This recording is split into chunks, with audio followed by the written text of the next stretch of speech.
You've done the hard part. You've saved $100,000. That single achievement already puts you ahead of most people in the country.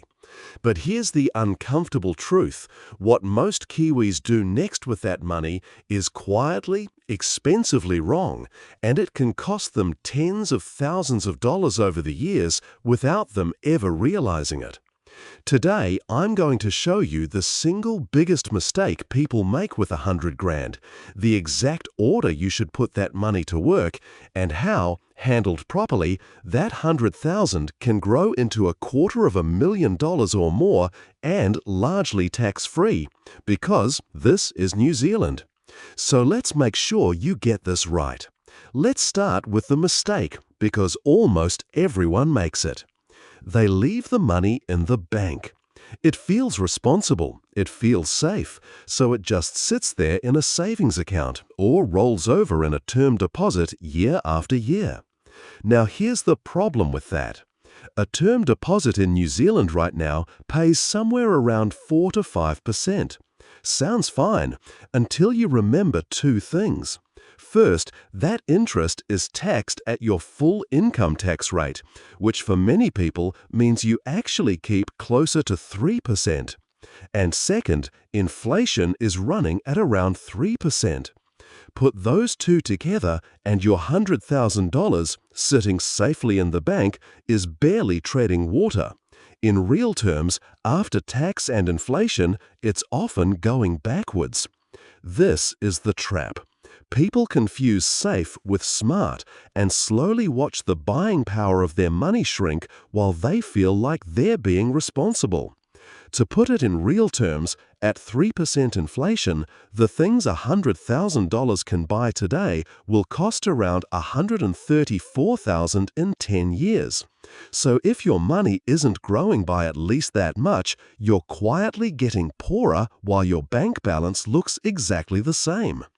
And the other version of the mistake is the opposite extreme, blowing a chunk of it on a new car or a lifestyle upgrade, and watching it simply evaporate. So if the bank is the wrong home for most of it, what's the right move? Here's the order that actually works. Step 1. Before you invest a single dollar, build your emergency fund. Set aside 3 to 6 months of living expenses in an account you can access instantly. This is the money that stops one bad month, a job loss, or a health scare from forcing you to sell your investments at the worst possible time. This is the one job where a boring savings account is exactly the right tool. Get this foundation in place first, always. Step 2. Destroy any high-interest debt. If you've got a credit card charging you 20%, or a car loan or a personal loan, paying that off is the single best investment you can make with this money. Full stop. Think about it. Clearing a debt that charges you 20% is a guaranteed 20% return, tax-free, with zero risk. There is no share, no fund, no property deal in the country that reliably beats that. So before you chase any investment, kill the expensive debt first. But here's a uniquely Kiwi twist most people get wrong: your student loan. In New Zealand, your student loan is interest-free as long as you live here.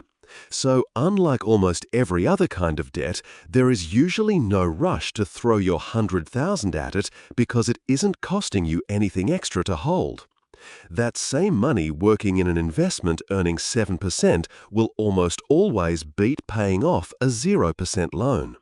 Expensive debt, gone immediately. Interest-free student debt, no hurry at all. Now, step 3. With your safety net in place and the bad debt gone, it's time to actually put the rest to work.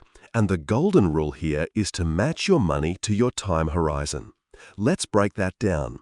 For any money you'll need within the next 3 years, say a house deposit that's coming up soon, a term deposit or savings account is genuinely the right choice. And good news, deposits at registered banks are now covered by a government guarantee up to $100,000 per bank, so that money is safe.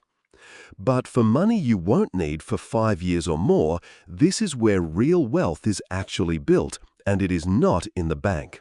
This is where you look at low-cost index funds and shares. Now, if the word shares makes you nervous, here's the key idea that changes everything. You don't pick one company and hope. A low-cost index fund lets you own a tiny slice of hundreds or even thousands of companies at once, all around the world in a single purchase. If one company struggles, it barely moves the needle because you own all the others too. That's diversification, and it's how ordinary people build wealth without gambling. Most Kiwis doing this hold a mix of a New Zealand fund and a global fund, keeping the fees as low as possible, because over decades, even a 1% fee difference quietly eats a huge chunk of your returns. Historically, a diversified growth fund in New Zealand has returned somewhere around 7 to 9% a year over the long term. And here's where our tax system quietly hands you a gift. Remember how term deposit interest is taxed at your full rate, up to 39%? Well, invest through what's called a PI fund, and your tax is kept at 28%. Better still, New Zealand has no general capital gains tax, so when your shares or funds grow in value over the years and you eventually sell, that growth is generally completely tax-free. The same 7% return is worth dramatically more to you inside a growth investment than inside a tax term deposit. Cash isn't just low returning, it's also the most heavily taxed. That's the double penalty almost nobody talks about. There's also a fourth home worth mentioning: your own mortgage. If you own a house, throwing a lump sum at your mortgage is a wonderfully underrated move because it earns you a guaranteed tax-free return equal to your mortgage rate, around 5% right now, with absolutely no risk. For a lot of Kiwis, a smart split is some against the mortgage and some into long-term investments. And finally, topping up your KiwiSaver is another option, especially in a growth fund.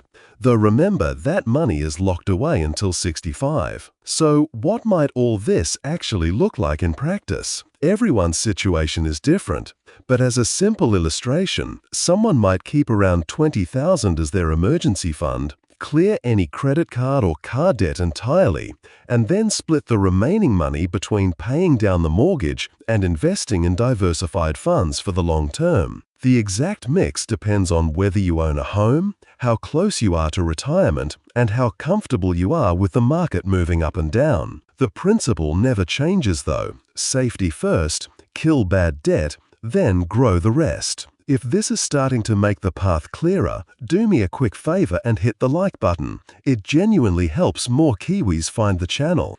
Now let me show you why getting this right matters so much, because this is the part that should light a fire under you. There's a simple rule for compounding called the Rule of 72. You divide 72 by your annual return, and that tells you roughly how many years it takes your money to double. So, at a 7% return, your $100,000 doubles in about 10 years. That means in 10 years, it's $200,000, in 20 years, it's $400,000, and in 30 years, without you adding a single extra dollar, that $100,000 has quietly become around $800,000. Now compare that to the same $100,000 left in a term deposit, barely keeping pace with inflation, still worth about $100,000 in real buying power decades later. That gap, the difference between $800,000 and $100,000, is the true cost of playing it too safe. That is the mistake laid bare. And notice, this isn't about taking wild risks or getting lucky. It's simply about giving good, boring, diversified investments enough time to do what they've always done. The single most powerful ingredient in that whole calculation isn't the 7%, it's the years. Which means the worst thing you can do with $100,000 is let it sit in cash for a decade while you wait for the perfect moment. Time in the market is the one advantage you can never get back. So let's bring it all together, because the real lesson here is probably the opposite of what you'd expect. The biggest mistake Kiwis make with $100,000 isn't being reckless. It's being too cautious. It's letting fear park the money in cash where tax and inflation quietly eat it alive. But the answer isn't to swing to the other extreme either, chasing hot crypto tips or betting it all on one exciting stock. The winning path is genuinely boring.